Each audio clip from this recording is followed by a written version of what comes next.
इस महिला ने बड़े सज-धज कर अपने पति का स्वागत करने की तैयारी कर ली थी, क्योंकि उसका पति 8 साल बाद सेना से लौट रहा था। जैसे ही उसने दरवाजे पर किसी के कदमों की आहट सुनी, वो तौलिए में लिपटी हुई खुशी से दरवाजे की ओर दौड़ी। लेकिन जब वो आदमी अंदर आया, तो उसकी आंखें चौंधिया गईं। वो उसका पति नहीं, बल्कि कोई और था। इससे पहले कि वो कुछ समझ पाती, उसने पास पड़े एक तवे से उस आदमी को पीछे से जोर से मारा और उसे गिरा दिया। कुछ देर बाद जब उस आदमी को होश आया, तो उसने धीरे से एक तस्वीर निकाली जिसमें उसके शहीद पति की तस्वीर थी। ये देखकर उसके पैरों तले जमीन खिसक गई। वो वही इंसान था जिसका वो इतने सालों से इंतजार कर रही थी। उसने तस्वीर को गले लगाया और फूट फूट कर रोने लगी। लेकिन तभी उस आदमी ने उसका हाथ पकड़ा और उसकी उंगली से शादी की अंगूठी उतारकर अपनी जेब से एक नई अंगूठी उसकी उंगली में पहना दी। फिर उसने कहा, मैं तुम्हारे पति का सबसे अच्छा दोस्त हूँ। मरने से पहले उन्होंने मुझे ये जिम्मेदारी सौंपी थी कि मैं तुम्हारा अच्छे से ख्याल रखूं और तुम्हारा जीवन साथी बनूं। लेकिन पति की मृत्यु के सदमे से उभर चुकी वो महिला ये सब स्वीकार नहीं कर सकी। उसने गुस्से में आकर उसे घर से निकाल दिया।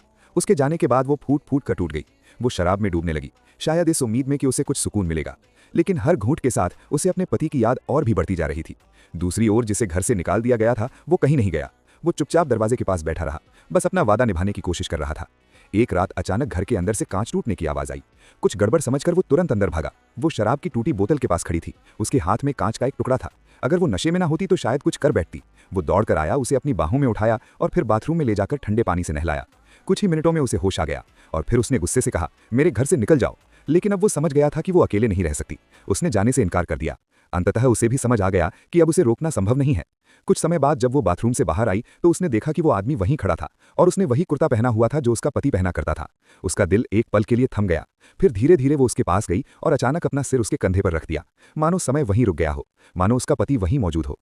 उसने कहा, मैं अपने पति को अलविदा भी नहीं कह पाई, उन्हें आखिरी बार चूम भी नहीं पाई। उसने प्यार से उसके चेहरे को सहलाया और फिर धीरे से उसे चूमा, मानो वो अपने बहादुर दोस्त की ओर से अपनी पत्नी को आखिरी विदाई दे रहा हो।